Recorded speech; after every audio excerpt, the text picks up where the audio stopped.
All right, what is up, everyone? Sean here with Danny. What's up? Good to have you back, Danny. Thank you. From the Adventures of Endgame. Yeah. Mm-hmm. Yeah, thank you so much. Of course, it's always good to have you back. Thank you for all this, for giving me the opportunity to talk movie with you. It's always a pleasure. Oh yeah. So, this is Godzilla, King of the Monsters that we're going to be talking about. We'll do the spoilers on one video, so we'll let you know when that happens. And another highly anticipated film for this year, along with Endgame and a bunch of other movies too. Yeah. And there's still more coming. But anyway, Godzilla finally came. I watched it yesterday, and you watched it like twice, right? Yeah, I saw it twice on opening night Thursday and Friday, the night after. It's been about 5 years since the last one. Yeah. Just about, with Godzilla by itself, in 2014 by Legendary Films. Now we got the sequel, King of the Monsters. So, so what did you think? In short word or cliff notes or whatever? Like, did you enjoy this one? Yeah, overall, I really enjoyed it. I had a lot of fun with it. It's just, in one word to describe it, it's just intense. Especially seeing it in the premium screenings like IMAX. I saw it IMAX twice, and you yourself saw it in Dolby. And that just enhances everything like maximum. It felt like a ride. Oh, especially when you get to that third act. It's just like, it just felt like a roller coaster. Oh yeah. It was really, really cool. Really, really good stuff. I really enjoyed the movie. Yeah, I definitely enjoyed it myself. Overall, for the most part, it was as a whole, that whole package just felt like a vast improvement over the 2014 film. The 2014 film had its moments and stuff, but there were definitely some lingering problems. Yeah. This one I felt did it better overall. They definitely, they had more monsters, of course. Yeah. Being called, King of the Monsters, so you gotta at least have more than just two or whatever, exactly. 2 or 3 or whatever. Exactly. Yeah. Definitely got more monsters this time around. It was interesting because there's the rest of the monsters besides there's Godzilla, of course, King Ghidorah, Mothra, and Rodan. The rest of them were actually new, so I thought they were old school monsters from long time ago in the 70s or something. But they're actually new. At some point, in the trailer, you saw the legs coming up from the ground. Yeah. That's a spider, but and there was a spider sort of monster or kaiju, excuse me, from the older movies in Godzilla, I thought that was gonna be that, but it wasn't. So I was like, whoa, okay, I got caught off guard. Okay. And then of course, there's just a couple other ones too where I thought, oh, this is from another film, but it wasn't. Because it had the spiked shell and everything, or it had some sort of shell, it kind of looked like the live action Torterra. Yeah. Coming up from the ground. That's exactly what it looked like. Yeah. Yeah, and so I thought it was gonna be another one, but it wasn't. But it was still neat to see at least new monsters in a way, technically. Yeah, new like monsters. that giant woolly mammoth too with the huge tusks. Yeah, that was another new one. Yeah. And I think there was one more, but anyway, there's some new monsters in there, so I thought that was neat. But overall, the way they depicted the monsters, the main monsters anyway, of course, the big four, were really cool. I liked how Ghidorah turned out. He looked really badass. Oh yeah, very kind of like a combination of a Western style dragon and a Japanese style dragon. Yeah, so that was really cool. Yeah. Like that the 3 heads had their own their personalities. I really like that. Yeah, it was funny. You never really see that in the Japanese film. It was just, they're all kind of the same sort of, but in this one, they the middle one always picked up the left one or something for some reason. But that was a nice little thing. To give it more character. Character. Yeah, exactly. Yeah. Yeah, so that was cool. I really liked that. But yeah, the overall stature and everything of how they portrayed Ghidorah, of course he's the villain, so they definitely had to get him right, and I think they did get him right. The face and everything, which is really cool. Oh yeah. His powers too, that was really badass. Of course, and then there was Mothra. Mothra is considered like the queen of the monsters, sort of like. Yeah, well, yeah, that's what they do call her. The queen. In the film, but like overall, like overall in the lore. In the lore, yeah, she's always kind of like the queen, okay. sort of, who always like is the protector of the earth. Okay. You know,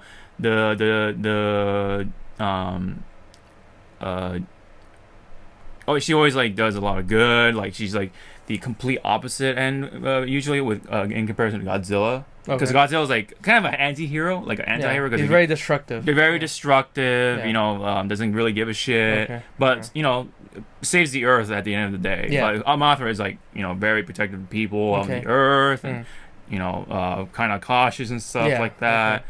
Very protective. Like soft? Soft, gentle in comparison. Okay. But this time around, this Mothra looked a lot more aggressive, like with the mantis like claws and stuff like that, or appendages and like the face and stuff. Like it had that like mean look to her. So I like that. I didn't really give it any flack or anything. Yeah. Not saying that the older Mothra is bad or anything like that, or it feels outdated. That's just a different Mothra. Yeah. For the American style, and I liked it. Just look more sleek. Didn't have that big, kind of that fluffy like look to it. It's just very sleek, kind of almost like a silverish sort of color, but like obviously the wings that were colorful too. Oh yeah, she looked very majestic. Like I really like her main entrance when she got out of the cocoon in the waterfall, and you see in the trailer. So and then like she gets out of the cocoon and you see her wings spread out. Oh yeah, like in the waterfall, and that looked beautiful as fuck. I really like that shot. Yeah, especially like, with the whole like IMAX thing and like even the Dolby Cinema did a good job. Like, you hear the music. I'm guessing it's her theme song. Playing. It's just like, oh my god, it gets you pumped. Like, man. Yeah. I'll get to the music later, but like, so Mothra overall, I like how they depicted her too. And then there's Rodan, a lot simpler. It's a big bird pretty much. Yeah.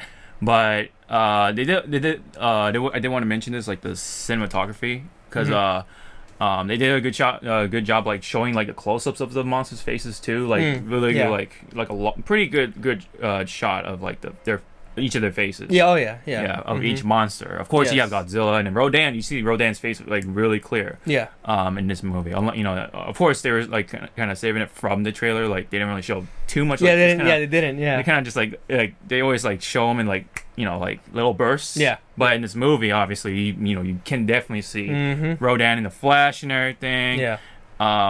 He's kind of like the combination of normal Rodan and Fire Rodan. So Fire Rodan kind of came from the Godzilla versus Mechagodzilla film, where he like Rodan got a power up like from the radiation, and he's like more red and stuff, and obviously can actually shoot beams and stuff. But in this film, doesn't shoot any beams or anything like that, but just very normal, like like fights like a bird essentially. Like uses wind, so very more on the like real, like a little more real on the realism side, like just uses the elements around him. And then it's flying over the city. Yeah, like you feel the weight, and then you feel like you see the destruction he can cause with just him just flying over the city. Yeah, and you see the poor people just go up because they get affected by that because he's so big. He just destroys everything like with ease. Yes. Yeah. So he definitely causes a good amount of destruction, and but the design on him is very simple, but they got it right. They didn't like make him really weird or anything like that. Yeah. They just been very straightforward. It's pretty much like pretty on par with the Japanese design. So I did like how they kind of stuck with it. Very forward with it. I thought Rodan was Rodan pretty much. So yeah. And of course, even Godzilla went through some like changes too, and the design mostly on his like spines. Yeah, like they're like kind of a different shape. Yeah, if anyone noticed that. And of course, the way they light up too was kind of different. Like you see like more lines on the actual spine itself this time around, which was like a kind of cool effect to it. So the monsters themselves were awesome looking. I really like how they depicted the monsters. My favorite one would have to be King Ghidorah. Oh yeah, just of how because of how complex his design looks and how well they managed to pull it off.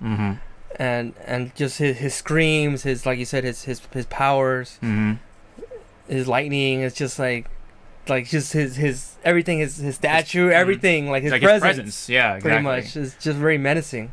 Like especially like when he like fully opens up the wings, and you see the cross and stuff. Like that was really cool. That was beautiful. Yeah, that was a really cool shot. Yeah. And he has a tail, the two tails and everything. Like it's pretty much like all there. Like the the Japanese design is definitely there. And obviously they put their own little twist to it.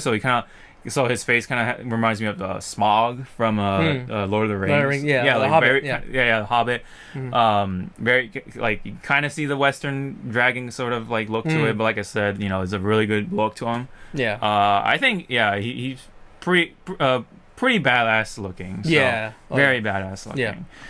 Yeah. So again, like the monsters look great. I think the sounds were really good. Yeah.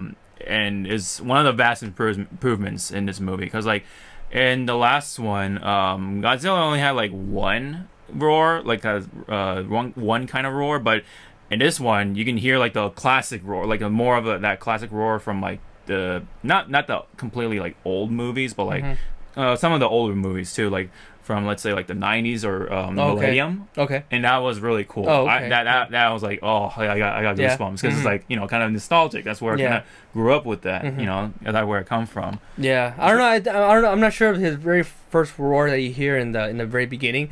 It's like the old school. To me, it felt like the old school Godzilla. It's like definitely classic, older. like the classic. It's classic definitely Godzilla. older. Yeah, but it's more towards like the 90s. Okay. Yeah, like if you heard the 50s one, it was like pretty different. Oh, I haven't heard it. Yeah. Yeah, very different. It's essentially like a rubber glove being rubbed on the cello or whatever, like a bass. Yeah, and then they like changed up the speed. So it gives off a unique sound to it. Oh, okay. Yeah, so that's some movie facts there. Yeah. Wow, I didn't know that. Cool. But yeah, they use more than just like one kind of roar for Godzilla, so that's something I liked. So obviously the fan service was there. Yeah, I noticed each roar was different. But you can still like tell like that was classic Godzilla. Yeah, like, it's definitely Godzilla. Yeah, obviously there's the Legendary Films roar that Godzilla has, and then there's a Japanese like the Toho style roars. I really like that. I really like how they incorporate a lot of the Japanese elements in this film. And they even did for Mothra too. Ghidorah was very different. Like it's like kind of faint in there, like in comparison to like the classic Ghidorah roars or whatever, or the screeches and stuff. But it's still a good take on it. And I didn't feel any anything negative about it or anything like triggered? That. Yeah, I didn't get triggered. Yeah. I did not get triggered by Ghidorah's roar in the legendary style. Yeah, and then Rodan is just Rodan to me. So they did a good job on the roars. But yeah, the sound effects and everything, like everything else, like how like Godzilla powers up before he shoots the beam and everything. Oh, dude, I love that. Yes. That build up, dude. Oh, so dude, good. Yeah. That's like very nice. Yeah, that's like a always a nice touch to it. That wind up is such a good feeling. Yep. And then just blast out everything. And then like the music was like I think to me it was like I think it might be the best part for me. Because like it was such a vast improvement, because like the last film was just kind of generic, like it didn't really like have any identity to them, like it just wasn't distinct. But this time around they actually like incorporated the actual Godzilla theme. Yeah. And I was like, this is awesome. This is really, really cool.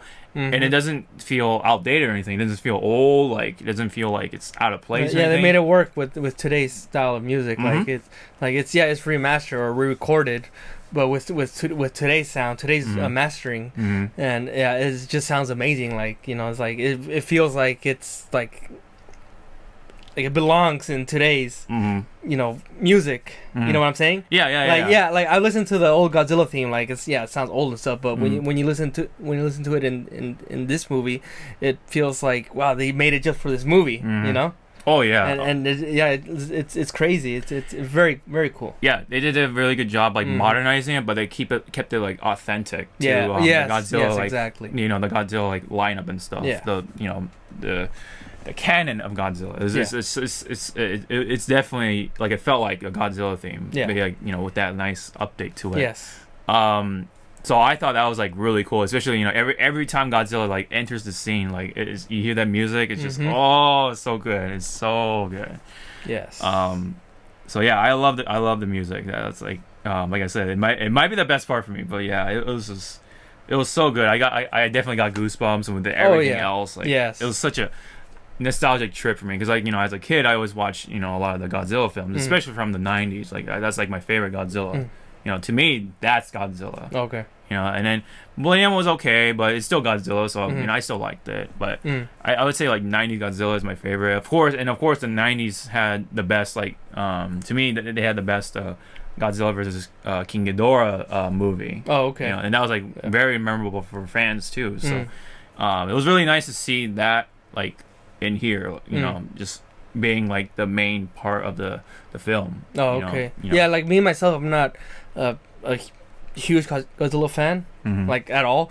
But I guess I'm more like a casual because I've seen some of his old ones, not a lot of them. Yeah. I saw the '98 one. Oh yeah, the American one, the first American Godzilla. And as a kid, I enjoyed it because I didn't know any better. But now it's like, okay, I know more. Like, yeah, it's not great. yeah. It's funny, like you say that. I did watch the '98 film too, but because I've already watched like a number of the Godzilla films, like the Japanese ones, of course, I was just like, what is this? I was so disappointed. Yeah. I was like the opposite end of you. So okay. Yeah, so I definitely was disappointed by that, especially when the '98 Godzilla died from the jet missiles. I was like, spoiler alert for a 20-year-old movie. A 20-year-old shitty movie.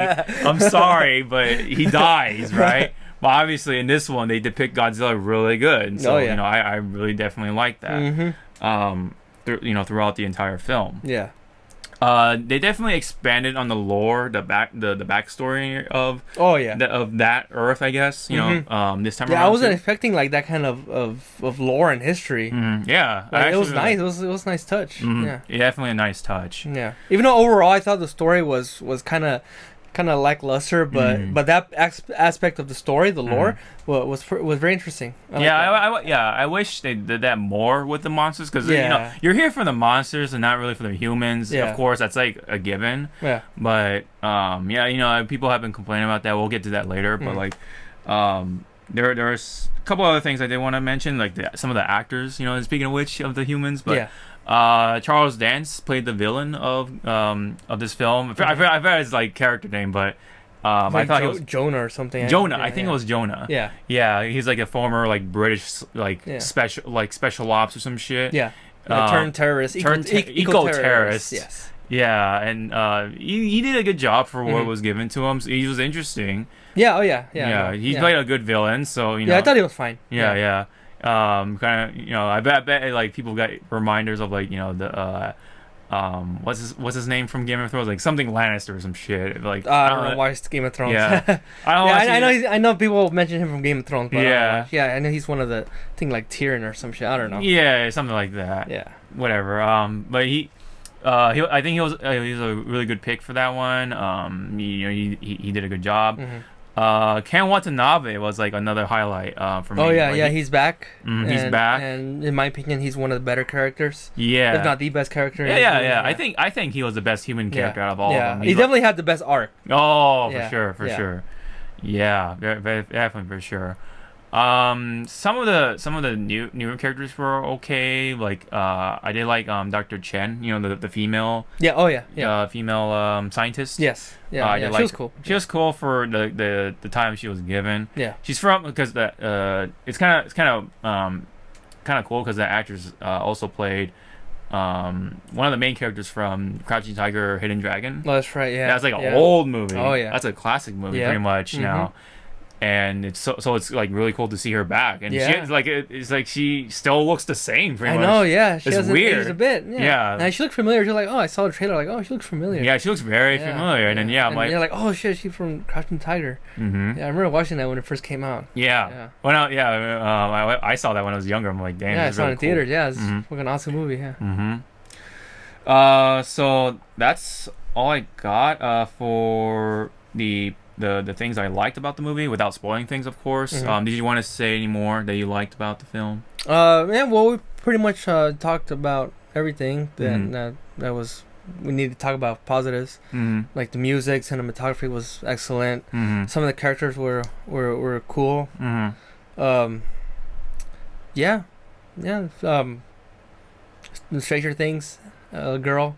Millie Bobby Brown. Millie Bobby Brown. She was like the acting was fine. Mhm. I didn't mind her acting, but like just the way her character was portrayed, it was like iffy. It was like, Yeah, especially like she was such a big point in the marketing. Like she's like in the trailers, they always show her. yeah, exactly. And, like, so I'm like, oh, are they gonna actually have her like as one of the main characters? Yeah, But, like, I thought she was gonna be more important in it, Yeah. but she's not really that. not really that yeah. important. I'm like, oh, Yeah. that's like really... she does things that are important, but it's cause the plot calls for it. Mhm, You know, it's mhm, not like exactly. she's like well developed character or anything. No, she's just the girl. Yeah, she's just the daughter. Yeah, the daughter. She's a daughter. Yeah, Yeah, that's her. That's her story. Yeah, she's just a daughter. Yeah, that happens to be there in at the the wrong battle. time. Yeah, at the wrong time. Yeah. Wrong time. Yeah. Because her parents are the scientists who are studying these monsters. Mhm, Yeah. Mm-hmm. Yeah. So maybe fans might be disappointed by that because know everyone really likes her because she's Stranger Things Ellie 11 or 11 yeah. So it's weird because I realized yesterday that one of the scenes from the trailer was not in the film. Yeah, this is where she's like she's talking to the radio, right? Yeah, she's like trying to call anyone from the radio or on the radio, and then she covers her ears and just screams or whatever. Yeah. Never happened. I was waiting for that. Yeah, when she walked into that, the bunker area with the radio control, I was waiting for that scene to happen, but nope, it's not there. Yeah, they cut it out. Yeah, they cut it out, or that was just for the trailer. Yeah, like, it's just to showcase. Yeah, just to showcase that. We have this actress in this movie. Yeah. Yeah, it was. You recognize this actress from Stranger Things. Mm-hmm.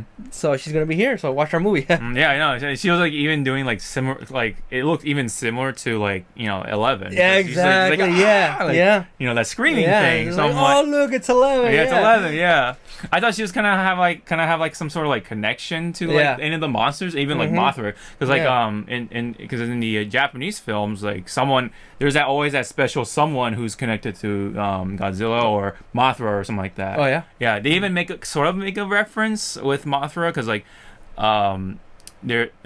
there's the Chinese scientist and then she had a twin sister. The twin sister, yeah. Yeah, so I'm like, oh, are they gonna like come together later on and like do something or something, whatever? But because there's always like the twin fairies with in any Mothra film, right? And they kind of like act like as like a link between Mothra and the humans, so they can like kind of communicate with each other. Yeah. And they they like they can also like tell or translate what the monsters are like thinking and stuff to the humans. So it would have been kind of weird to see like the fairies, but it would have been that's like a part of the lore and whatever. So but maybe that might be a very like loose reference, that's just twins, but you never really see the other twin. Yeah, no, you just see it for one scene. Yeah, just for that one scene. I'm like, I'm like, wait. She's over there. Like, how is she over here? Oh, they're twins. And then they explain later. They're twins. Yeah. So that's a minor spoiler, but it's not really like important. Oh, yeah, it's not important. It's not important. Yeah. Even like a certain actor, like I recognize from was in that same scene too. Like it was Miles Dyson. Remember Miles Dyson from Terminator 2? Oh, that's him? Oh, yeah, that's him. Shit. I didn't recognize that. Yeah, the actor's name. Yeah, that's not the actor's name, obviously, but it's he played that character. Yeah. He was the one who built the Skynet. The Skynet, yeah. Skynet. Yeah, because he had the robot arm. Yeah. So that was the actor. I'm like, because I heard that voice. I'm like, it's so familiar. And then you can't really like see his face because like he had like goggles. Yeah, that's why I couldn't tell. Like, oh shit, damn! I just realized, wow, I haven't. I don't know if I've seen other movies, but apart from this movie, since Terminator 2, I don't know if I've seen anything else. So this might be like the first time I've seen him since 91. Yeah, right, 91. Like in an actual movie. Yeah. Wow, I didn't even know he was still around. Right. Yeah. He might have been like producing some other films or something. I don't know, something like doing some other like short films or whatever, or independent films. Yeah, maybe. Yeah. But yeah, he made an appearance. Kind of minor, but yeah. So just had to throw that out there because that was like really funny just to see that actor like from an old ass movie. Just randomly in here, I'm like, what the heck? Like Miles Dyson. Yeah. So like maybe the Terminators and Godzilla or something. Yeah. Wow. Cool. He might build Skynet next, just to, like try to fuck with the monsters next time or something. Terminator versus Godzilla. Yeah, or Skynet's gonna be connected with Mecha Godzilla or something. Oh yeah. Well, there you go. Yeah, there you go. That might be a really interesting film, right? And then Mecha Godzilla becomes self-aware and like just wrecks everything. Like fuck you, I'm gonna rule this planet. Yeah. But then Godzilla's like, I'm not happening. I'm the king of this world, bitch. Exactly. That would actually be a really funny film, but it would be like way over the top. Fan fiction. But that's what Godzilla's all about, being way over the top. Like it's first off, we have kaijus, dude. This is a film about kaiju. And this movie was way over the fucking top, especially in that third act. I thought the first act was pretty good, like as you can see, like Godzilla kind of early. Yeah, no, I enjoyed the first act. And then the second act probably is the worst. Like it was definitely after seeing it a second time, it was definitely like the weakest part. Yeah, the weakest part, like very slow. Like, it was. Yeah, it got pretty dull that the second part, but once they got to the third act, it's just like pop, pop, pop, it's just like fucking hype to the maximum. Oh yeah, like it's pretty much like the drop of the roller coaster. Like I was never bored, even the second time watching it. But overall it was still very enjoyable. But yes, I did notice that in the second act it went down a little bit, just a teeny bit. Yeah, so I think pretty much we covered the pros. But the negatives. I'll start off, I guess. People complain about like, oh, there's too many scenes with the humans. What do you think about that? Well, like we're talking about right now in the second act, it's pretty much like 80% human drama, and I didn't really mind that, but but like since this is a movie about Godzilla, there's got to be more Godzilla, and also they would often, not too often, but somewhat often cut away from the action. Yeah, and either that or they would like block the monster fighting with like planes and shit. Yeah, because So like a lot of the time there are a number of times you see the monsters fighting in the background, and the foreground is where like the humans are doing something, or like you're in a jet or something, right? So there were a number of moments like that, and people complain about that too. So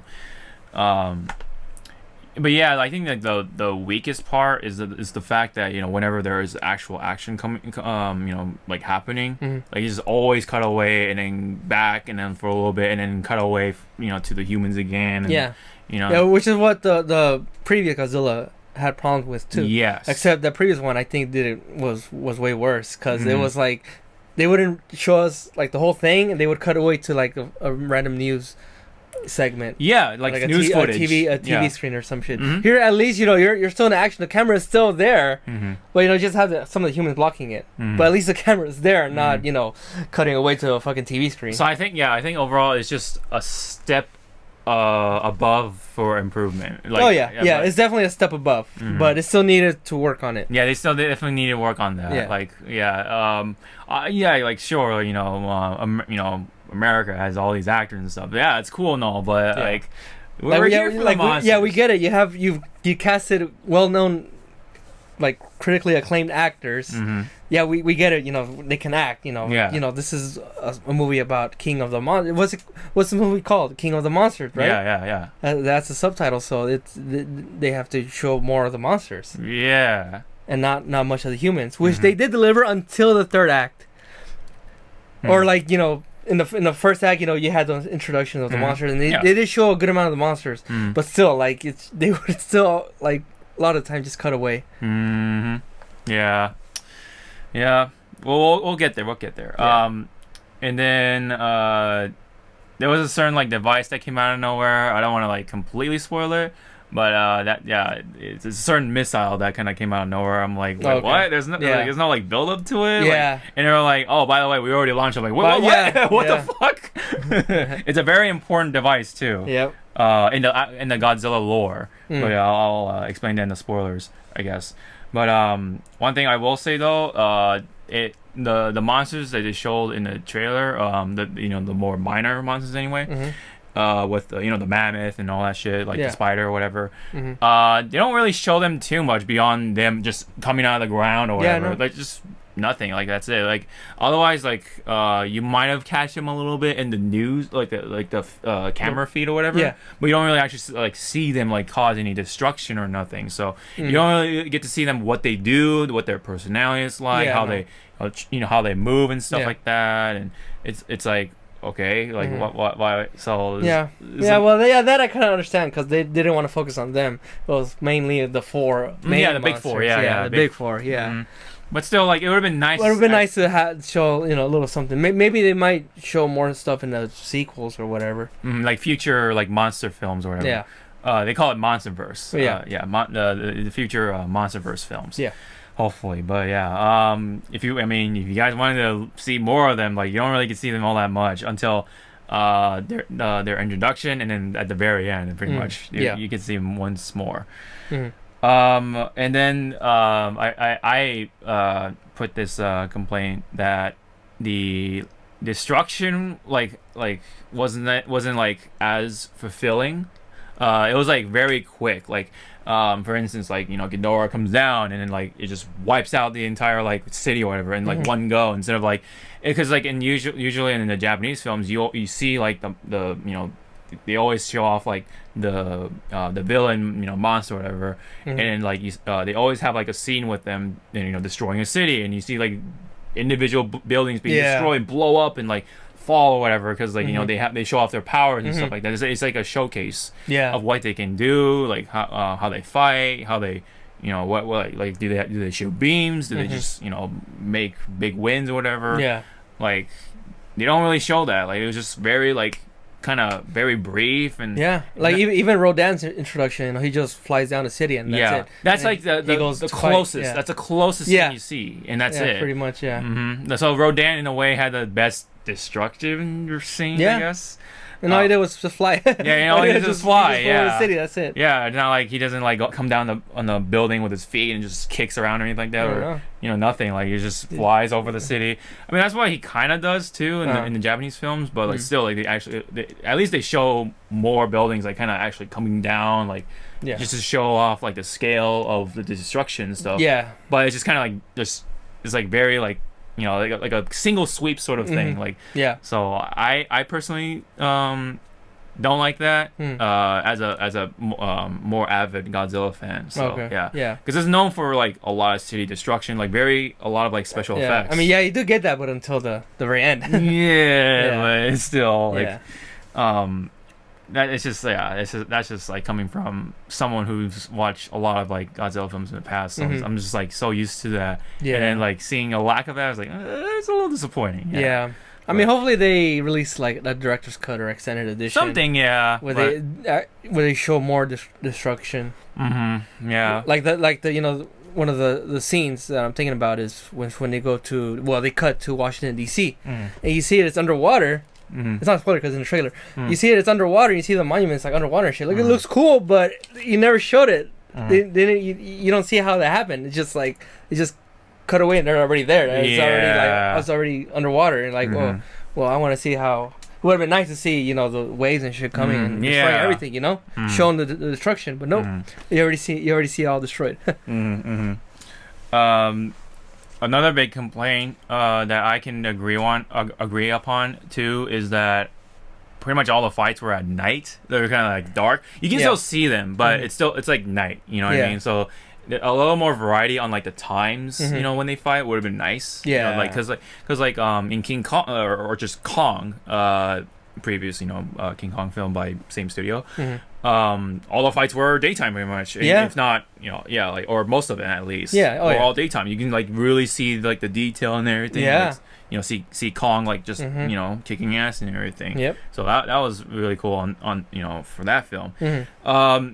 Not to say that it didn't take out like entirely out the enjoyment for me. I still enjoyed it, but like it would have been nice to see. At least one. At least one fight. during the day. Yeah. Yeah. I would like it would have been cool to see like like Mothra like just sweep away the entire storm and just like bring in like the sunlight and everything. Yeah. And that could have been like the time to have the daytime fight or fight in the daytime. Yeah. But never happened. Yeah. It was just all at night. It was raining, dark. Yeah. Cold. King Dora, he was like the one that always brought the storm, right? Mm-hmm. Yeah, he's the one that always had like the hurricane around him, and she was the one that created all the fog, the hurricanes, the fucking thunderstorms.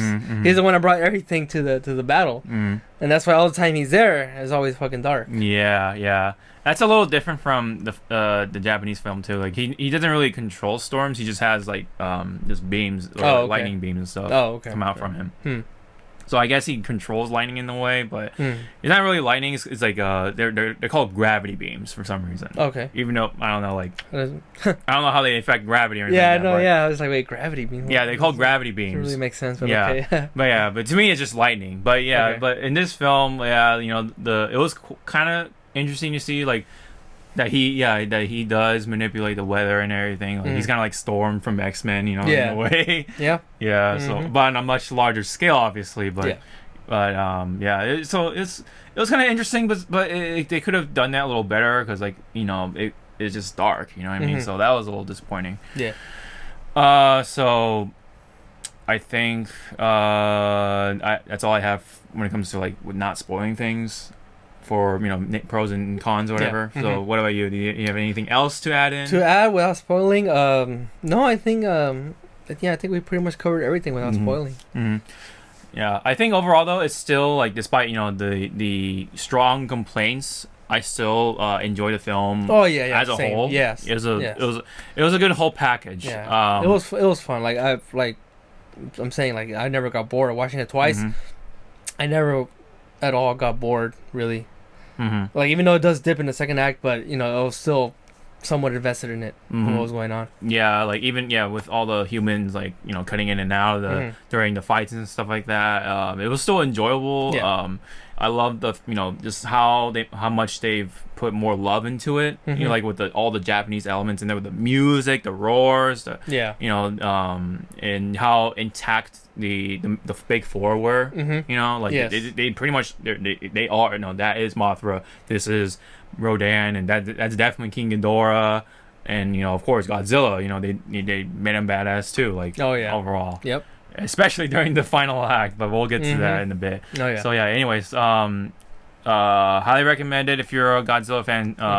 Go see it. Still, it's only like we're going into the second week, right? Yes. So as we record this, so if you guys have a chance and you guys love Godzilla films, go see it. It's definitely an experience. Try to catch it, IMAX or Dolby Cinema or whatever. Yes, highly recommend IMAX. Yes. Or Dolby, whichever one. Yeah. It'll be a great. It's definitely a really good theater movie. Yes. So yeah. Just see it. Just try to catch it in theaters. It's really good. Yeah. So what would you give it for a score for this film? I'm gonna give this one an 8. Interesting. Yes. Interesting. Yeah. An 8 out of 10, huh? Yeah. Interesting, because initially on Twitter, when I was like giving when I put out my first impression and stuff like that, I first gave it a 9 out of 10. But because of the problems that they're still like kind of lingering from the first film, do still kind of like carry over in a way. It's not as bad, but it's still like there. Yeah. That kind of like brought it down a little bit, but so I gave it a 9 out of 10 initially. So after thinking about it, I'm actually gonna give it an 8 out of 10 as well. Okay. Yeah. So cool. But it's still massively an enjoyment. great monster film for just for the American cinema. In my opinion, better than the 2014. Oh yeah. That one, I mean, it was so cool and all, but it was overall it was a massive disappointment. Yeah. That one, if I would rate it right now, I would give it a 6. Oh, 6. Yeah. It's pretty much like a 6.5 for me. Yeah, on that one. Like, it's a nice introduction, sure. Yeah. But yeah, it definitely like could have been way better. Yeah. But yeah, I think this could have been worked on in those areas too, like the whole humans thing and whatever. But the good parts are really good. So so that's why I gave it an 8 out of 10. Yeah. So yeah, highly recommended. All that fun stuff. So I believe that's pretty much it for the non-spoiler portion of our review. So again, both of us gave it an 8 out of 10. Highly recommended. So if anyone has not seen the film yet, go stop watching this video and go out and see it right now, or pretty much soon, hopefully. And we're gonna talk about a couple of spoilers, but they're pretty important for the future films. So if you guys wanna check us talking about them, stick around. So we'll be back in a bit. This channel is sponsored by Loot Crate, the monthly subscription box that's always filled with surprises for gamers and geeks alike. If you're interested, go to lootcrate.com/Hawke525, and after choosing your crate, type in promo code Hawke525 for a 10% discount. The link and promo code will be in the description box below. Thanks guys, and hope you enjoy the show.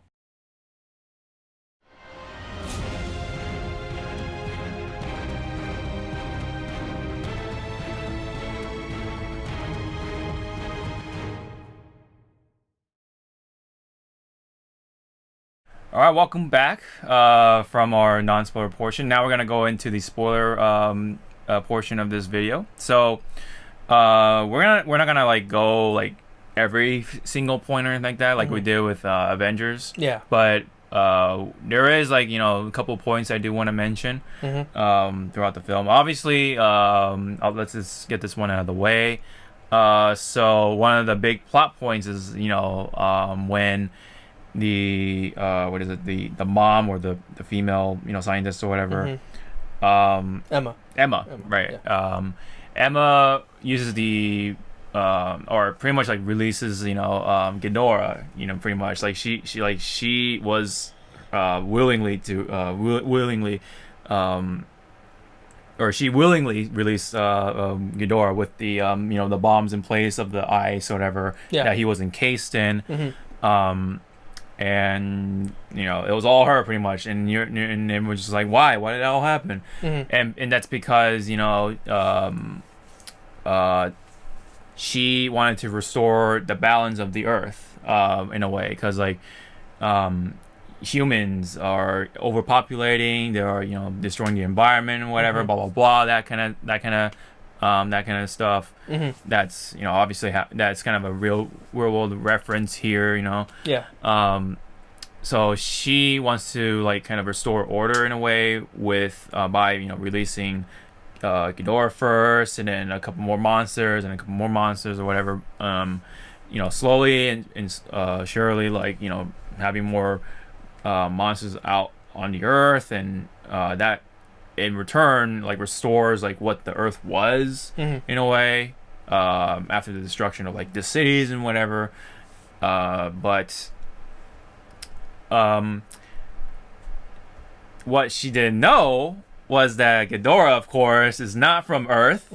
He is from another planet, which is actually really cool, because that's true to the actual lore. Okay. And they refer to him as Monster Zero throughout the film, like half of the film pretty much in this movie, which is also another real like a reference from the older films.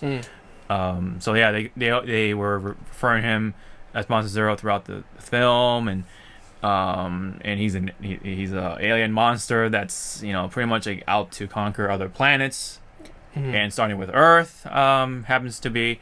So he after some point Ghidorah and Godzilla fight for the first time, and after some point Godzilla goes down because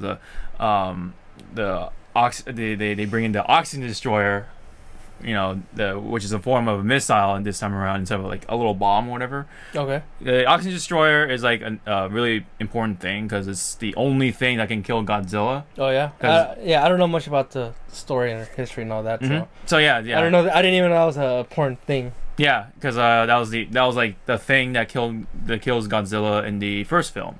Because nothing else kills Godzilla. Nothing can stop him. He's like, walking like destruction, pretty much, like in that film. And then the scientists, or Japanese scientists, came up with the oxygen destroyer, which pretty much like destroys any life form or whatever, where like that comes near the oxygen destroyer. Is like pretty much like a bomb almost. Mm-hmm. But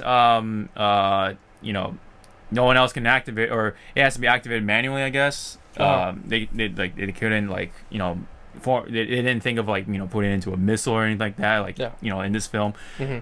So someone had the person who created the oxygen destroyer had to sacrifice himself, because he's the only one who can operate it. Mm-hmm. So he dies, but he takes Godzilla with him. Okay. In the first film. But yeah, so that's a nice like reference also, but it felt like very shoehorned in. In a way, because it was just so out of nowhere. In this movie? In this movie. Oh, okay. Yeah, because it's just so out of nowhere. Like, we have an oxygen destroyer. It's already coming this way already. Like, oh, what the fuck? Like, what?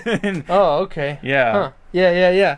Mm-hmm. Yeah, I didn't know about the history, but, it like, I did realize, like, second time watching it, like they brought it out, like, so like out of nowhere, like you're saying, like wait, what? It's already on its way. It's like, oh shit. Like they didn't build up to it. Yeah, they didn't know. There's no build up to it. Like they didn't even like mention it like in the first film or anything like that. Like like it's a post credit scene or something. Yeah. Like in case Godzilla just tries to destroy cities and stuff like that, we have this device or whatever as backup, as an emergency thing. And but yeah, that never, none of that ever happens with the oxygen destroyer. It's kind of just like, all right, it's happening. Like okay, well, okay, I guess that's how you bring down both Ghidorah and Godzilla. With them because they're like fighting still. Yeah. And then one of the cool parts I wanted to mention here was that Godzilla like bites off the head of one of the monsters, or one of the Ghidorah heads, and then later on it regenerates. Yeah. Which is new. That's new. That's new. That's new, right? Yeah. That's why my cousin told me like that's the new power that they came up with this movie. Mm-hmm. Yeah. And it makes sense because he's an alien. He defines all logic of nature or whatever, laws of nature in this planet or whatever. Yeah. So obviously, he's an alien, so he can regenerate his head. Yeah. And the effect was kind of interesting too. Like the way it was like. You see the tongue first, and just it's like slowly coming out like this white goo and shit. Yeah, and then like the middle head like rips off the goo or whatever. I was like, but it's funny because the middle one supposedly hates the left side, but he's the one that helps him like regenerate and shit. Yeah, like come on, hurry up. Pretty much. Yeah. Yeah. Maybe the fans will draw some art about the middle head and left head or something like some weird monster porn hentai or some shit. God. Yeah, I can already see that. Yeah. Middle head, left head. Yeah. It's so weird, and just have the right head just like kind of alone, like what? Yeah. what about me? Yeah. They never do it. They never you never see a lot about the right head. So Yeah. It's mostly about the middle or the left. Yeah. Right. So that was really cool. So the missile comes down, blows up, and doesn't kill Godzilla completely somehow. But he's weakened, like super weak. Yeah. Has to come down to his homeland pretty much, but which is underwater. Yeah, it's in a hollow earth, so it's like in the center of the earth. And then and that's like apparently a source of radiation, so he's kind of like just there, like trying to feed off of it, and but it was gonna take a long time, so they're gonna they had to after all that talking, whatever, they come up with a plan of let's just shoot a fucking nuclear warhead or whatever, and then to revive it. Yeah. And then after they go through the subterranean warp hole, whatever the fuck it was called, that underwater, pretty much a jet stream. Like a temple, or like it was layered, like a really huge temple where they worshipped him back in the days. Yeah. After they go through the water like tunnel or whatever. Yeah. Which fucked up their submarine in the process. They got to the temple. They got to see like the history of Godzilla, how he's worshipped, like you said. And so they're kind of the only ones in a way though, because that they blew up the entire temple anyway because they had to blow up the missile missile right there like in his face. Yeah. Not just like hey eat this or anything. Just blow up in his face like. Yeah. And the one, of course, it couldn't detonate on its own because the weapons were damaged. Yeah. And in the process of going through the tunnel or whatever. So Watanabe's character Shizuoka or whatever I think his name was. It's like Serizawa, I think. Serizawa. Yeah. Serizawa, of course, was the one who sacrificed himself. Yeah. So, but before then, he was able to be face to face with Godzilla. Had his hand up his face, see an old friend or whatever. Yeah. And then he was gone. Yeah. Yeah. But. Like you said, he had a really good... I was not expecting that death. I didn't expect him to die. Yeah, me neither. But, man, it kind of hit me because, he was in the last movie, and I remember how much he was, like, really, really, like, I want to say, like, affectionate towards Godzilla, just, like, he was a really big admirer. Yeah. Yeah. Yeah, and he was always, like, he always had faith in Godzilla. Like, even this movie, don't shoot that missile. You want that oxygen destroyer, whatever. Yeah. Have faith in Godzilla. And, like they're like, no, we have to do this. So he's the one that always had the 100% faith in Godzilla, and he was the one that would, in the beginning would explain to that to the Senate whatever that Godzilla, he's not our pet, but he's more. Like we're like his pet. Yeah. So obviously he had the respect for Godzilla. Yes, exactly. He highly respected him. Yeah. Saw him pretty much almost like a god, pretty much. Because,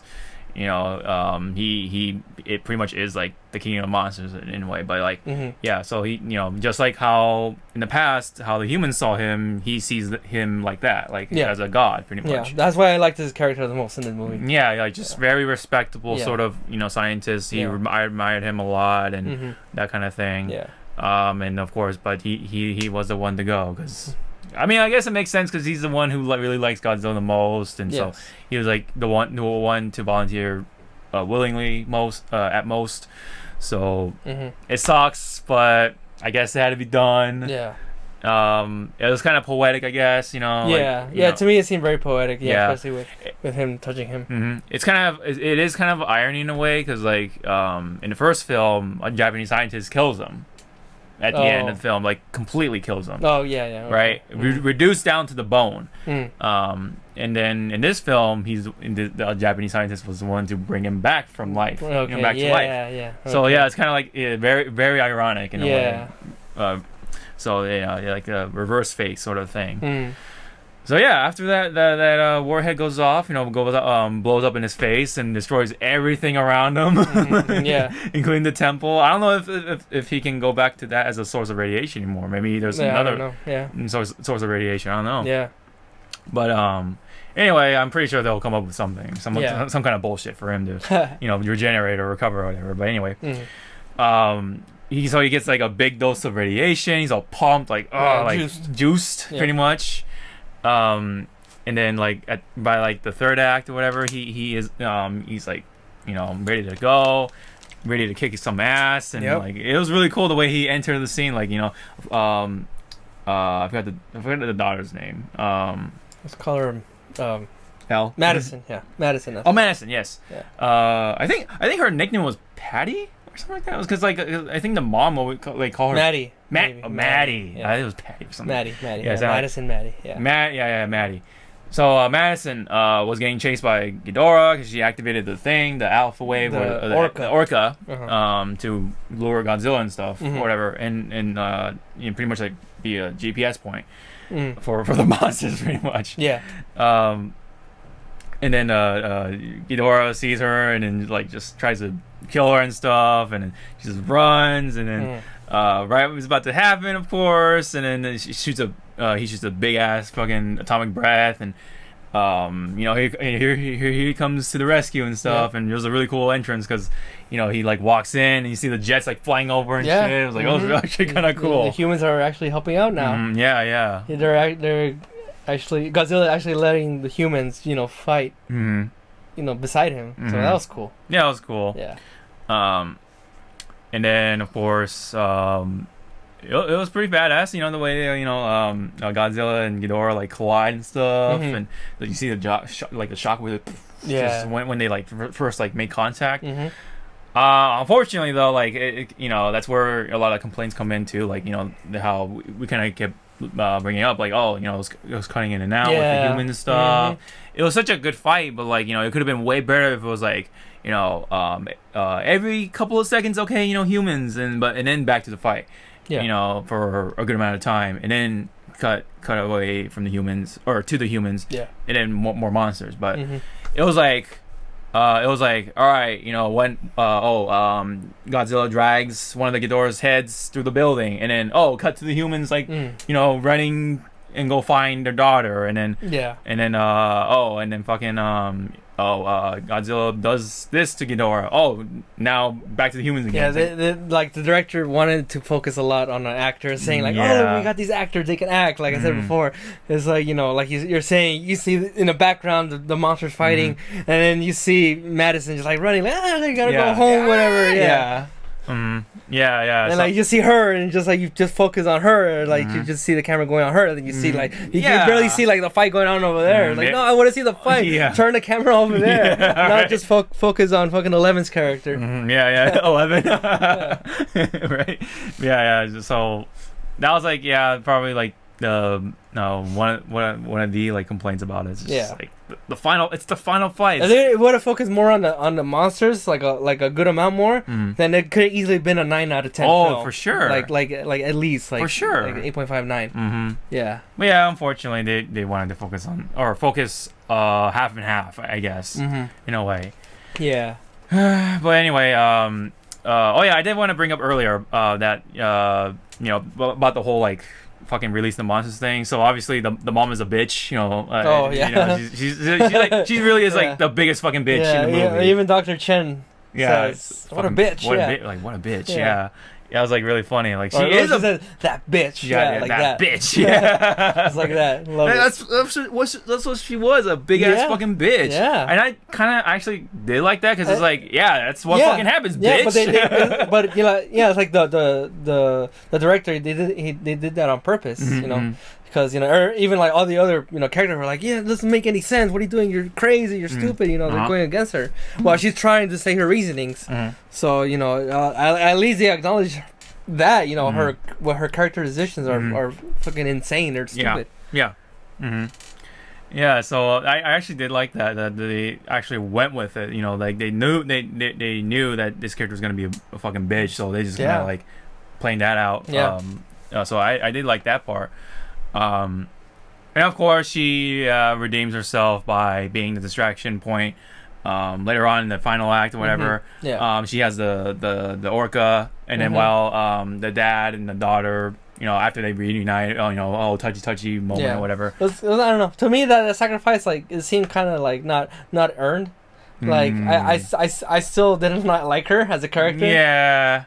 Even though she made that sacrifice, I was like, okay, but still, I fucking hate I hate your guts. Well, it definitely doesn't make up completely for what she did. But like, even though throughout, she had that guilt. She was always crying and emotional and like, oh, what have I done? What have I done? Yeah. She had that look on her face, but still, I was like, nah, you fucked up. You fucked up. Yeah. You know what you did. Yeah. So, you done fucked up. Yeah.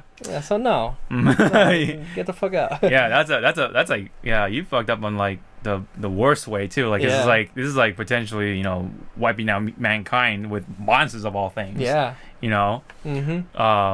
But you know, whatever. She sacrificed herself. We're definitely not gonna see her in the next film. So it's like, all right, whatever. Yep. As cynical that may sound, but whatever.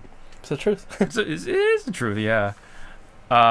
So pretty much like, yeah, she's just like driving the truck, and then fucking Ghidorah like eventually flips it over, and then she's somehow she's still alive after all that. Yeah, somehow I think she's gonna die right there, but somehow she got thrown out of the car and still alive in one piece. Like she's not even like slightly bloody or anything. She's like bloody nose. Yeah, like, just a bloody nose. You can get that from like fucking going outside in the sun, you know. Yeah, just not drinking water. Yeah. But then she just gets a bloody nose from fucking the Humvee tipping over and shit, and like.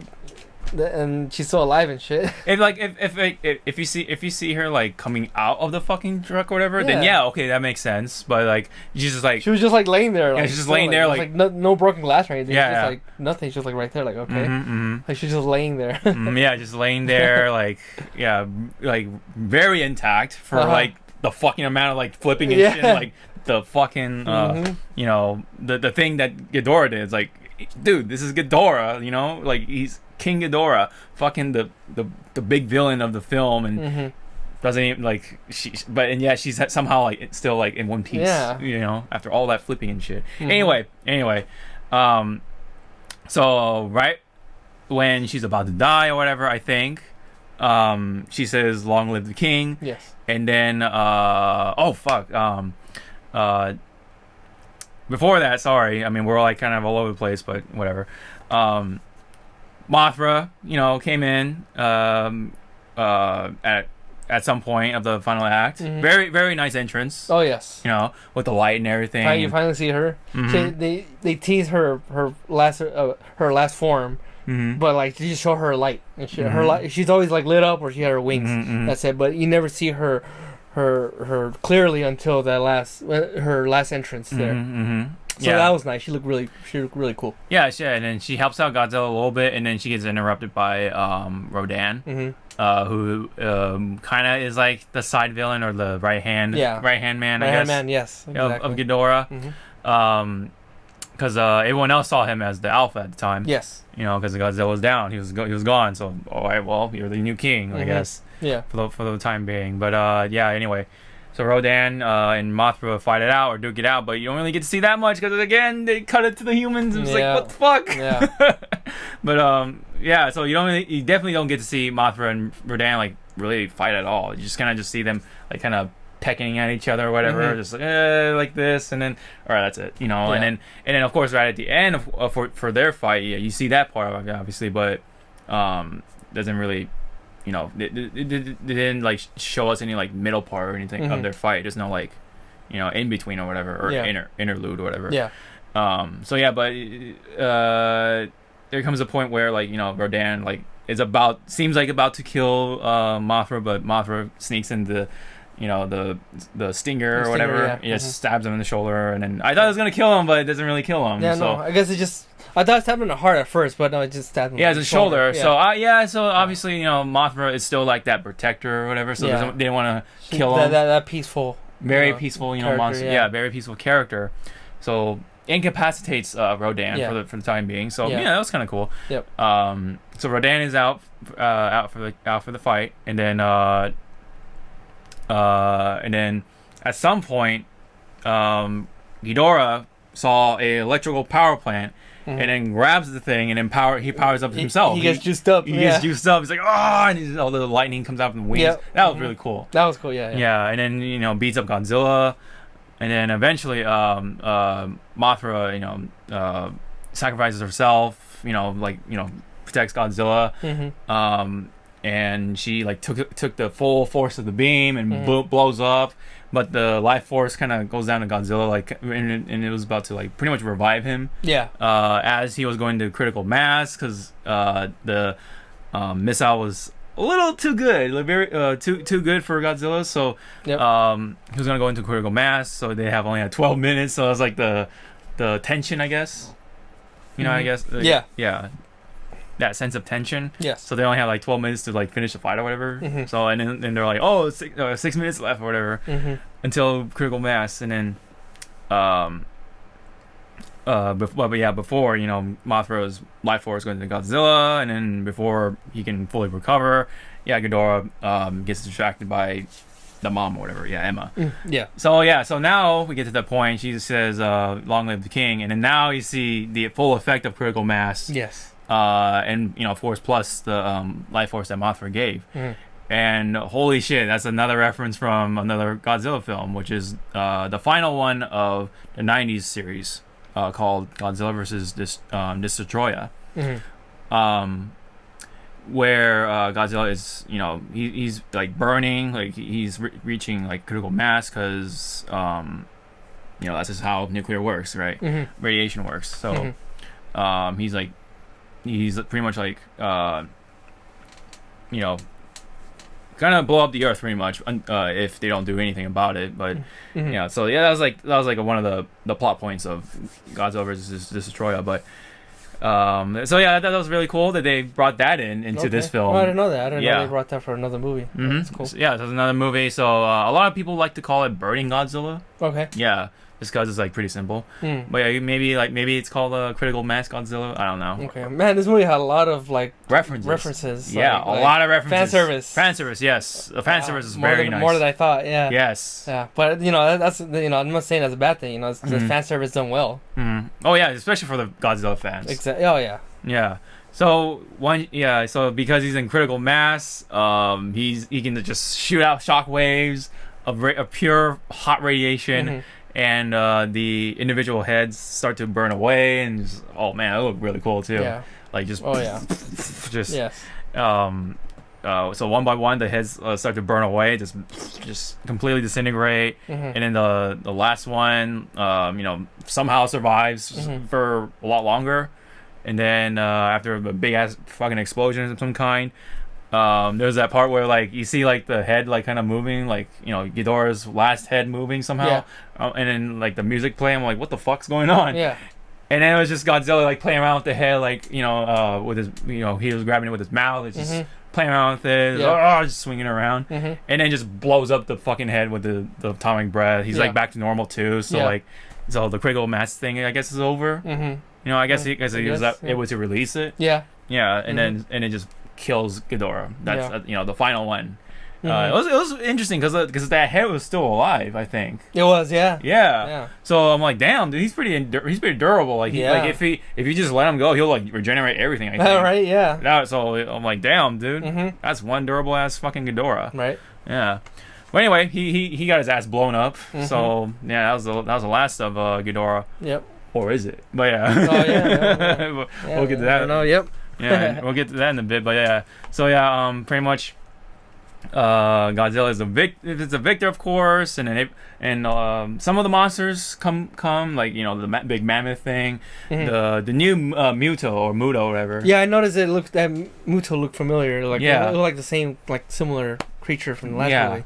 So I recognized that one, but I didn't know the mammoth or the spider one. Yeah, the spider one came, the Muto and all that shit, and even Rodan, kind of came back, and they all bow to him, and he just roars, and that's how the film ends. Like, all right, well, damn, dude. Godzilla has one last roar, saying he's a fucking king now, the new king of the monsters, hence the name, and that's it, and then cut to end credits. Yeah.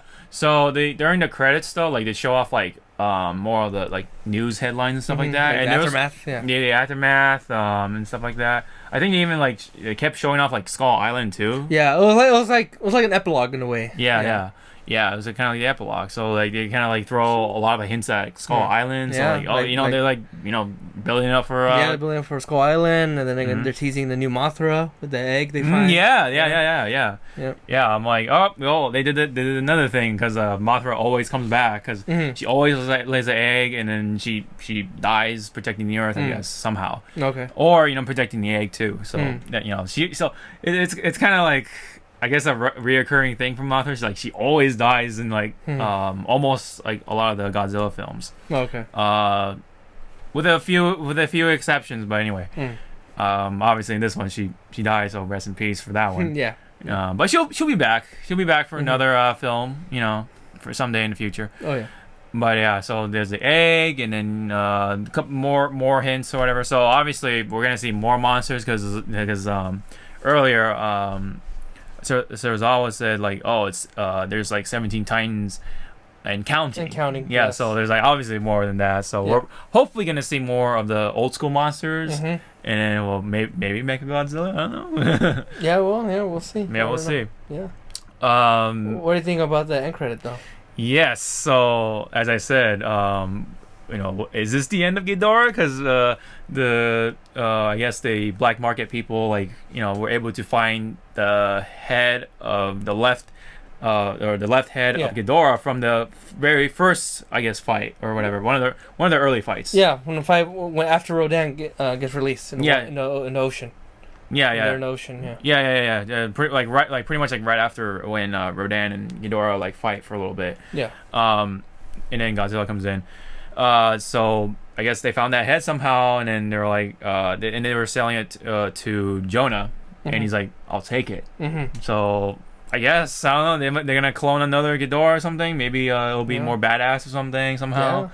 Yeah. It might be or it could be they might. Maybe they might do another, or they might take the Mecha route because there's a Mecha Ghidorah, right? Mecha Ghidorah, yeah. Yeah. Mecha King Ghidorah, yes. Yeah. Usually with the metal head being the robot head, and then there's a two, the organic heads, but oh really? Yes. Okay. So it might be the reverse. So just maybe, one middle head, just organic, and then the rest of them just machine, I guess. That'd be interesting. I wonder how the fuck they're gonna do that. But I think they'll just clone Ghidorah somehow. Yeah. But where are they gonna keep it? Because it's huge, right? Yeah. I mean, keep it in a backyard or something. Right. I mean, I don't know, man. You have to freeze it again in Antarctica or they'll find some stupid way or ridiculous way. I mean, then again, they stored all of the monsters in the fucking safe or fucking little outpost or whatever. Yeah. So they'll easily do that without being detected because they'll probably use the other monsters as an excuse of for distraction or something, especially with Godzilla versus King Kong. That might be one of the reasons that they didn't keep an eye on Jonah and his men or whatever. Yeah. So I guess in the meantime, we have this Ghidorah just incubating or baking in the oven, and rest of the world is gonna look forward to Godzilla and King Kong fighting, man. Yeah. Like myself, I'm fucking can't wait for that movie. 2020. Yeah. Hopefully they learn from this movie's mistakes and they show more. Yes. And hopefully there's daytime fights. Yes. Please. Yes. If you're watching, directors of Kong versus Godzilla, please. Yes. Daytime fights. Please. And focus more on the monsters. Please, I know this is this is gonna be the next big film. So obviously if they do the same shit again, it's now people are starting to lose faith again, and all right, we're gonna just we're too early into this monsterverse, man. You can't fuck it up. I know, right? The beginning, man. I know it's the reason why Avengers did so well is because all the other films did really well. They they put all the love and care into it. Obviously, get some feedback and try to work with that feedback and they obviously made it work. And what would you consider the Avengers? What would be the Avengers movie of this monsterverse? Because Kong vs Godzilla would be like a Civil War. Civil War, yeah. Or wouldn't this be a Civil War because they fight each other? I guess, yeah. It's kind of it is kind of a tricky thing to do, but or to kind of pinpoint which one is which or whatever. But I don't know. We'll have to see how this plays out. So I wonder how. I wonder if they're gonna actually have a winner in that film. Yeah, I really don't see Kong going up against Godzilla. Godzilla seems way too OP now. Oh yeah, dude. Like King Kong, yeah, he's powerful and shit. He's crazy, but I don't know. I just don't see him winning against Godzilla. Unless they really nerf the fuck out of Godzilla. Yeah, they weaken him like some sort of kryptonite sort of bullshit. Unless they have him fight him right after this this movie ends. Godzilla's weak, he's tired, and then all of a sudden, out of nowhere, you see King Kong come out like, yeah, let's fight, let's fucking fight. Maybe Kong will win if he does that. Mm-hmm. But yeah, I don't know if Godzilla's gonna like go nap somewhere and recover. Then, he's gonna fully recover, and then I don't see King Kong at all winning against Godzilla if that happens. Yeah, that's like it's like one of the weird points of King Kong versus Godzilla, because like everyone would think Godzilla would win because he has his atomic breath and he has all the nuclear powers and shit, and King Kong's just a big ass monkey or whatever, a big ass ape. Yep. So it's like, how is that gonna work? Unless like they have to do something. So I really want to see what the hell they're gonna like pull that off to like make it believable and whatever. Yeah. So. But I trust them. Yeah, I trust. Yeah. It's their decision to make King Kong versus Godzilla. So yeah, because first off, the real King Kong is like 3 stories fucking high, and then like Godzilla's like at least 300 meters high. Yeah, so he's like so puny. He's so puny, but I think they're gonna do some things different with this Kong. Maybe since King Kong Skull Island took place a while back, and that was like a baby Kong, right? Maybe after all these years, he's gonna grow. Yeah, because they grow bigger. No, they mentioned that he's growing. Yeah, so right, he's gonna be big. Yeah. So he might be around the same size as Godzilla by then. Yeah. So so obviously the size factor is there, but the durability and all that shit, like, is it gonna be there? Like, is he gonna be able to take all the atomic breaths or whatever, or is he gonna be super agile, whatever, and just dodge all the? Yeah, I don't know. Yeah. And then the one atomic breath is gonna almost kill him, and then something's gonna stop the two from fighting or something. Like maybe Mothra, the new Mothra, is gonna stop him or some shit. Yeah. I don't know. We're just gonna keep speculating until then. So, we'll it's only see. a year away, so we don't have to wait that long. Yeah. So that's good, but yeah, it's still a wait. Another monster film to look forward to. Yeah. Oh yeah. But yeah. Anyway, we still enjoyed it. There are still, it's still some imperfections, and hopefully it gets all ironed out by Godzilla versus King Kong. So yes, hopefully. So any more things you wanted to mention at all, or? No, I think we pretty much talked about everything. Talked a lot. Yeah, we definitely did. We really went in depth here. Yes, we did. Yeah, even though it's just fucking monsters fighting each other. Yeah. And then meanwhile, something like Avengers, there's like so much build up and all that shit. Yeah. Yes. Anyways, that's pretty much it from us for the spoiler portion. Thank you guys so much for tuning in. If you have any comments on any of the sorts, please leave it down below. I'd love to continue the discussion about Godzilla related stuff. Are you guys, anticipating for Godzilla versus King Kong? Did you guys like King of the Monsters at all, or anything like that? In the comment section below. And thank you guys so much. We'll see you guys in the next movie review. Maybe Toy Story, maybe Child's Play. We'll see how those movies play out. Yeah, we'll see. We'll see about that. So until then, we'll see you guys in the next video. Bye-bye.